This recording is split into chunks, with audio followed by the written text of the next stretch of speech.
Hello दोस्तों, तो देवभूमि ज्ञान दर्शन में आपका बहुत बहुत स्वागत है। तो आज हम देखेंगे आपके उत्तराखंड के इतिहास को। ठीक है। तो पिछली वाली जो कहानी हमने बताई थी वो कहाँ पे तक बताई थी भैया, आप सभी को पता है। जो कालसी शिलालेख है, ठीक है, जो अशोक है, अशोक अपनी उत्तरी सीमा का भैया उल्लेख करते हैं और कालसी शिलालेख जो है स्थापित करते हैं देहरादून में। तो वहाँ से हमें पता लग जाता है कुड़िंद, ठीक है, जो कुड़िंद लोग थे वो जो है अधीन होंगे किसके भैया, मौर्य साम्राज्य के अधीन होंगे। ठीक है। अब मौर्य साम्राज्य आपका फिर हो जाता है समाप्त। ठीक है। तो कुड़िंद लोग आपके स्वतंत्र हो जाते हैं। स्वतंत्र हो जाते हैं तो फिर आप स्वतंत्र हो गए हैं तो अपनी मुद्रा जो है वो जारी करेंगे, अपनी मुद्रा जारी करते हैं। फिर आ जाता है भैया आपका उत्तर, अगर मैं बात करूं मौर्य उत्तर काल। ठीक है। मौर्य उत्तर काल आ जाता है। मौर्य उत्तर काल में कौन कौन से आ जाते हैं, अगर मैं भारत की स्थिति को लेकर चलूं तो मौर्य उत्तर काल में सबसे पहले आ जाएंगे शुंग वंश। ठीक है। शुंग वंश के बाद सातवाहन वंश, सातवाहन वंश। फिर हो जाता है भैया भारत में यवन राज्य। ठीक है। अभी भी आपके जो उत्तराखंड में वो कुड़िंद लोग हैं। यवन का मतलब यानी विदेशी आक्रमण हो जाते हैं आपके। सबसे पहले आते हैं इंडो ग्रीक, इंडो ग्रीक आ जाते हैं सबसे पहले। और जब ये इंडो ग्रीक आते हैं इस समय भी उत्तराखंड में कौन होते हैं भैया, कुड़िंद ही शासन कर रहे होते हैं। फिर आ जाते हैं शक। और इन शकों के समय में क्या होता है ना, जो कुड़िंद होते हैं वो कुड़िंद फिर पर्वतीय क्षेत्रों में राज कर रहे होते हैं, लेकिन जो तराई वाला क्षेत्र है वहाँ अभी भी कौन है भैया, वहाँ अब आ जाते हैं आपके शक लोग। ठीक है। और अभी भी जो है वो तराई क्षेत्र ऊपर यानी हिमालयी वाले क्षेत्रों में, ऊपर दुर्गम पहाड़ी वाले क्षेत्रों में अभी भी कुड़िंद लोग शासन कर रहे हैं। ठीक है। शक लोग आपके तराई क्षेत्र में आ गए। फिर शकों के बाद अगर मैं बात करूं तो पहलव आते हैं। भारत भारत को लेकर चलूं तो फिर कुषाण आते हैं। फिर यही कुषाण जो है शकों के, शकों पे भैया राज कर लेते हैं। यानी कहने का मतलब यह है कि शकों के बाद आ जाते हैं आपके कुषाण लोग। ठीक है। कुषाण लोगों की जानकारी कहाँ से मिलती है, वीरभद्र, मोरध्वज और गोविषाण से मिलती है। यानी ऋषिकेश, कोटद्वार, काशीपुर से हमें पता लगता है। ठीक है। कुछ मुद्राएं हमें खटीमा से भी प्राप्त होती हैं, कुछ मुनि की रेती से इस साइड से हमें मिलती हैं। ठीक है। चलो इतना आपको पता लग गया था। फिर देखो, फिर इसके बाद आ जाता है, अगर मैं बात करूँ कुषाण शासन के बाद आ जाते हैं यौधेय वंश। अब भैया यौधेय वंश आ गया है तो यानी ये आप तराई क्षेत्रों में ही है। ठीक है। ये यौधेय वंश भी, अब यौधेय वंश आ गया है आपका। तो यौधेय वंश की जानकारी हमें कहाँ से मिलती है, देहरादून से मिलती है, लैंसडाउन से मिलती है। ठीक है। क्योंकि वहाँ से इनके हमें मुद्रा प्राप्त होती है। ठीक है। अब यौधेय वंश आ गया है आपका। ये भी अभी भैया आपके पहाड़ी क्षेत्रों में ज़्यादा नहीं गया है, ये भी आपके तराई क्षेत्रों में ही अभी तक राज कर रहे हैं। ठीक है। तो अगर बात करूँ कांगड़ा, शिमला, तो यहाँ से हमें इनकी मुद्राएं सहारनपुर से भी मिलती हैं वैसे। ठीक है। सहारनपुर से भी यौधेय वंश की। तो यहाँ तक थी बात। अब इसके बाद आ जाता है एक आपका गोत्रीय वंश। ठीक है। इसके बाद गोत्रीय वंश आ जाता है। ये गोत्रीय वंश कब आता है भैया, जब भारत में की अगर मैं बात करूँ तो यहाँ पे आपका आप गुप्त काल स्टार्ट हो गया है। ठीक है। गुप्त साम्राज्य यहाँ से आपका स्टार्ट हो जाता है, जब तक आपके गोत्रीय वंश उत्तराखंड में राज कर रहे हैं। ठीक है। फिर इसके बाद अगर मैं बात करूँ गुप्त वंश के बाद एक आता है आपका कुलुत वंश भी आता है। ठीक है। कुलुत वंश, अब कुलुत वंश में ज़्यादा कुछ नहीं है भैया। ठीक है। ये आपकी अगर मैं बात करूँ हिमाचल प्रदेश वाली साइड में आपका राज करता है। ठीक है। कांगड़ा जिले, कुल्लू घाटी, कुछ उत्तराखंड में भी करता है, इसलिए हम इसको पढ़ते हैं। ये कुलुत वंश आपका आ जाता है। ठीक है। तो इसकी जानकारी हमें मिलती है बृहत संहिता, मुद्रा राक्षस से मिलती है। ठीक है। और इसके जो प्रतापी शासक होते हैं वो वीर यश होते हैं। ठीक है। प्रतापी शासक वीर यश होते हैं। फिर इसके बाद एक और जगह आपका ये साथ ही साथ चल रहा होता है। एक साइड में इधर कुलुत वंश, उधर छांगले वंश, बीच में यौधेय वंश, इस साइड आपका करतरपुर। ठीक है। तो ये और उधम सिंह नगर साइड एक मित्र वंश भी आपका चल रहा होता है। ठीक है। मित्र वंश भी आपका चल रहा होता है। ठीक है। ये सब आपके साथ साथ में चलेंगे। जो कुलुत वंश है वो इस साइड को आ जाएगा आपका। ठीक है। कांगड़ा वाले साइड को, छांगले वंश उससे थोड़ा सा बगल में। ठीक है। और फिर मित्र वंश आपका इधर वाली साइड यानी गोविषाण वाली साइड। ठीक है। तो हमें जो दो राजाओं का मिलता है मित्र वंश से उल्लेख, वो मिलता है एक तो मात्र मित्र, एक पृथ्वी मित्र का। ठीक है। चलो अब देखते हैं, यहाँ तक बताई थी मैंने आपको कहानी। अब हम बात करेंगे इससे आगे की। अब इससे आगे हम बात करते हैं हिमालय का करतरपुर राज्य की। ठीक है। अगर मैं बात करूँ हिमालय का करतरपुर राज्य तो ये उत्तराखंड व हिमाचल प्रदेश और रोहिलखंड, ठीक है, रोहिलखंड का उत्तरी भाग में स्थित था आपका। ठीक है। देखो समझ गए। और इसकी अगर मैं बात करूं, समुद्रगुप्त के प्रयाग प्रशस्ति अभिलेख में करतरपुर राज्य को गुप्त साम्राज्य के अधीन बताया गया है। मैंने बोला था आपसे कि गुप्त साम्राज्य आपका स्टार्ट हो जाता है, ठीक है ना। अब देखो भैया, अब कहानी को समझना, ठीक है। ये आपका हो गया करतरपुर राज्य, और करतरपुर राज्य के बारे में आपको अब पता चल गया है। अब क्या होता है, फिर गुप्तोत्तर काल आ जाता है भैया, ठीक है। तो जो यौधेय वंश होते हैं ना, वो कैसे पराजित होते हैं, देखो इतिहासकार कहते हैं समुद्रगुप्त ने अटैक किया, यौधेय लोग आपके पराजित हो गए, ठीक है। यौधेय लोग आपके पराजित हो जाते हैं, फिर क्या हो जाता है, फिर जब गुप्त काल आ जाता है तो कुछ अयोग्य शासक आ जाते हैं, ठीक है। कुछ अयोग्य शासक भी आते हैं ना आपके गुप्त काल में, तो भैया उत्तराखंड में इतना ज़्यादा ध्यान नहीं देते हैं, ठीक है। तो उत्तराखंड में जब ध्यान नहीं देते हैं, तो जब ध्यान ना देने के कारण क्या होता है, छोटे छोटे राज्य आ जाते हैं भैया, छोटे छोटे राज्य आपके पनपने लग जाते हैं फिर, क्योंकि अब ध्यान, कोई बड़ी शक्ति जब ध्यान नहीं दे रही है तो फिर क्या होगा, अंदर ही अंदर सब टुकड़ों में बढ़ जाएंगे, कहेंगे भैया मैं भी स्वतंत्र, मैं भी स्वतंत्र, और मैं भी स्वतंत्र हो गया फिर, ठीक है। तो फिर क्या होता है, देखो गुप्तोत्तर काल में एक छांगले वंश की शाखा भी आपकी पृथक हो जाती है, छांगले वंश की शाखा भी आपकी फिर पृथक हो जाती है, ठीक है। करतरपुर राज्य हो गया, अब छांगले वंश की शाखा भी आपकी पृथक हो जाती है। अब तो छांगले वंश को देखो, अगर मैं बात करूँ छांगले वंश की, तो लाखामंडल के खंडित शिलालेख छांगले वंश से संबंधित हैं। आप सभी को पता है, खंडित अभिलेखों में 7 राजाओं के नाम हमें मिलते हैं, मतलब खंडित शिलालेख है आपका, ठीक है। और इन अभिलेखों में पहला नाम नरपति, जयदास एवं अक्षत नामक राजाओं के नाम मिलते हैं हमें, ठीक है। चलो समझ गए इतना। तो फिर क्या होता है, देखो अब छांगले वंश के ही अंदर, ध्यान रखना, ठीक है। अब छांगले वंश के ही अंदर जो है क्या होता है ना, अपने आप छांगले जो वंश चल रहा है उसके अंदर ही एक शाखा आपकी एक और पृथक हो जाती है, छांगले वंश के अंदर ही शाखा आपकी पृथक होने लग जाती है भैया, ठीक है। कुछ हो गया होगा अंदर ही अंदर, आप सभी को पता है जब बड़ी शक्ति ध्यान नहीं दे रही है तो कुछ चीज़ें तो आपकी पृथक होंगी ही ना राज्य में, ठीक है। जब कोई ध्यान नहीं देगा तो अंदर राज्य वाले तो कहेंगे भैया, एक ग्रुप बना लेंगे, कहेंगे ठीक है भैया अब हम भी आज़ाद हो जाते हैं, ठीक है। तो यहाँ भी एक शाखा आपकी पृथक हो जाती है, और उस शाखा को हम कहते हैं यादवों की शाखा, ठीक है।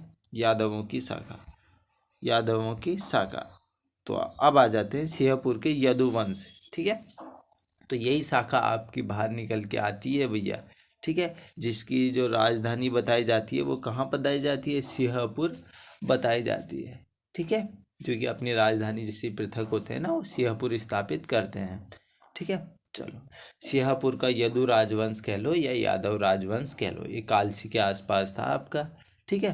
चलो, तो ये राजवंश आपका गुप्तोत्तर काल का था, ठीक है। गुप्तोत्तर काल के आप सभी को पता है जो मेन राजा थे उनका तो भैया कार्यकाल खत्म हो जाता है, फिर उत्तराखंड से पकड़ ढीली होती है, कुछ आ जाते हैं आपके अयोग्य शासक गुप्तोत्तर काल में, तो फिर गुप्त काल में तो फिर वो धीरे धीरे सब आज़ादी लेने को तैयार हो जाते हैं फिर, ठीक है। चलो, अगर सिंहपुर की बात करूं तो ये कालसी साइड है, ठीक है। वहाँ पर अपनी राजधानी स्थापित कर देते हैं। चलो अब बढ़ते हैं आगे की ओर, ठीक है। तो देखो, यदु यदुवंश का शासक 6वीं या 7वीं शताब्दी के आसपास रहा। यदुवंश राजाओं की जानकारी लाखामंडल से प्राप्त राजकुमारी ईश्वरा के लेख से हमें मिलती है, और इस लेख से 11 पीढ़ी के 12 शासकों के नाम उल्लेखित हैं, ठीक है। और यदुवंश के संस्थापक सेनवर्मन थे, जिसकी राजधानी यमुना प्रदेश के सिंहपुर में आपकी बताई गई है, ठीक है। यमुना प्रदेश के सिंहपुर में आपकी राजधानी भैया बताई गई है, ठीक है। चलो फिर और देखो, आप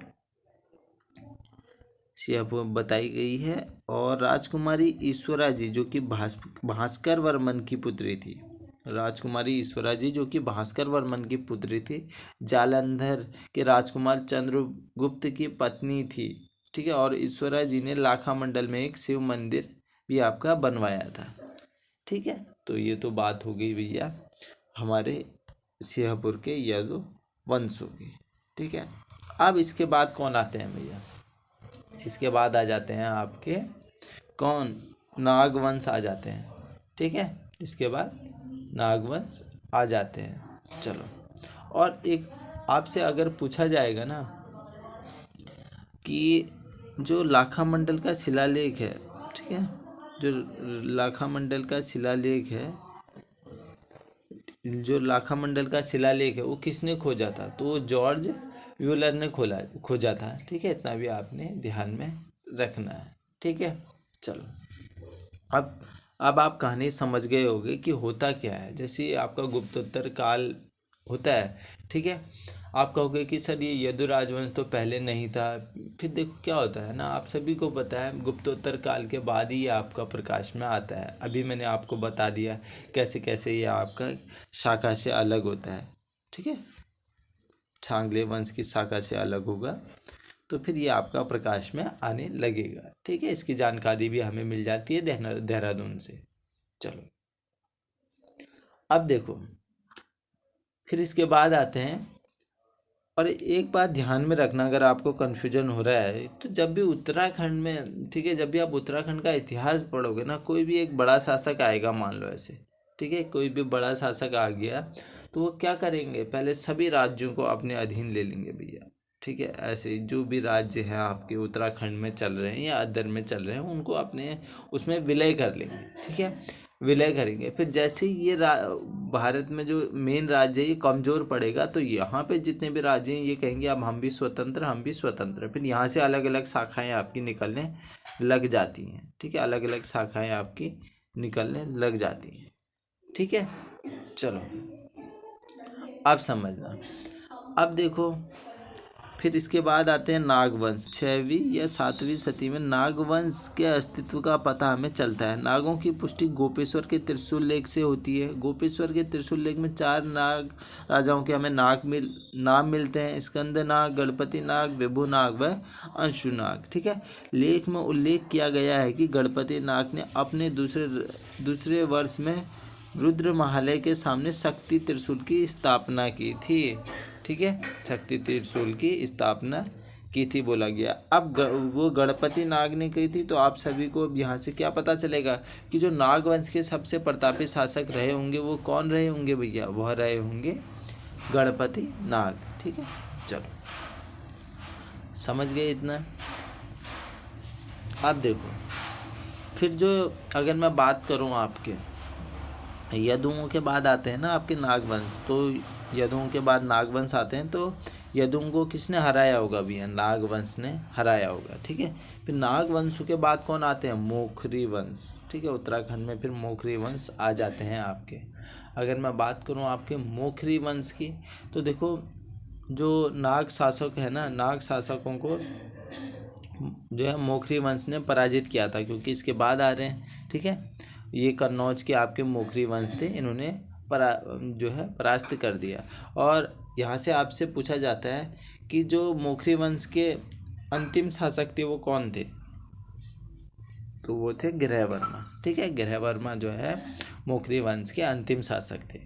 अब देखो भैया, गृहवर्मा की हत्या के बाद मोखरी राज्य हर्षवर्धन के अधीन आ गया। अब आपने पढ़ना है हर्षवर्धन वाला काल। ठीक है, अब हर्षवर्धन के अधीन आ गया भैया, तो अब हर्षवर्धन क्या करेंगे, मोखरी वंश जो है हर्षवर्धन के अधीन आ गया है, तो अब हर्षवर्धन जो भी उत्तराखंड में है इन सभी राज्यों को अपने अधीन ले लेंगे।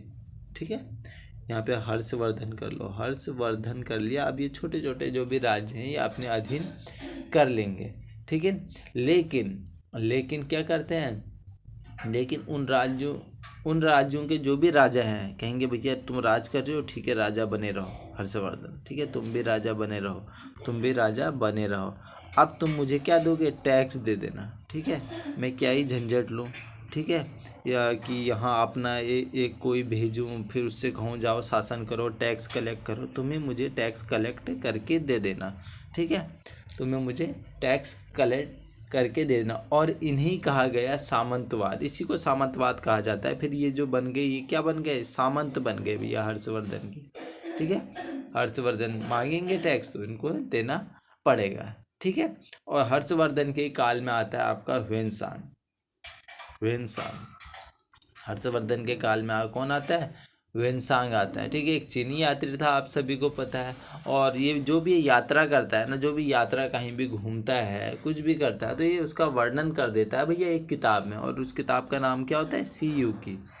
सी यू की नाम होता है उस किताब का, ठीक है। अब ये ह्वेनसांग जो है ब्रह्मपुर राज्य का भी वर्णन करता है, ठीक है। फिर पौरव वंश का भी जो है वर्णन करता है, ठीक है।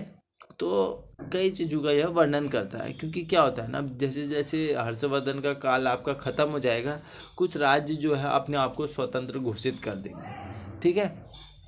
पौरव वंश जो है अपने को स्वतंत्र घोषित कर देंगे, ठीक है। तो कई राज्य अपने आप को स्वतंत्र घोषित कर देते हैं, समझ गए। शत्रुघ्न राज्य अपने आप को स्वतंत्र घोषित कर देगा, ठीक है। चलो, गोविशाण राज्य भी अपने आप को स्वतंत्र करने की कोशिश करते हैं। तो यह हम आगे पढ़ेंगे इसके बारे में, ठीक है। तो पौरव वंश के बारे में हम आगे पढ़ेंगे। आशा करता हूँ कहानी आपको समझ में आई होगी, ठीक है। अगर इस वीडियो से ना आपको थोड़ा बहुत भी ज्ञान प्राप्त हुआ है, ठीक है, तो आप इस वीडियो को लाइक कर देना, शेयर कर देना और कमेंट कर देना। इसी आशा के साथ हम करते हैं वीडियो को यहीं पर समाप्त। चलिए, धन्यवाद।